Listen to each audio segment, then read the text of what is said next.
Hi guys, in this video I will show you that how you can add the slide extension into your Chrome browser. So the process was very simple. First open your Chrome browser and here in the search box just type here the web store.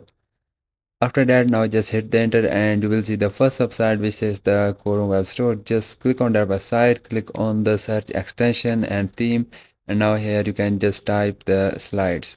Just hit the enter. Now the first extension will come up which says the slides, and you can also see the other extension and also try this one. So I am just downloading the first which says the slash timer. Just click on that and now here click on the add to Chrome and then click on the add extension, and then it will start downloading and installing into your browser. So now you can click on the extension icon and just click on the pin.